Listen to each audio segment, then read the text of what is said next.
నిజం లాంటి స్వప్నం ఎలా పట్టి ఆపాలి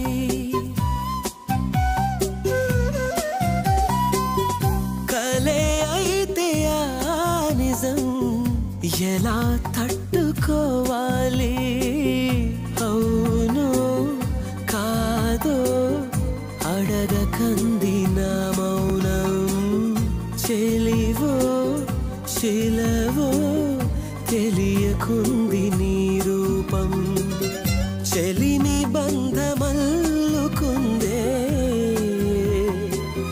జన్మ ఖైదులా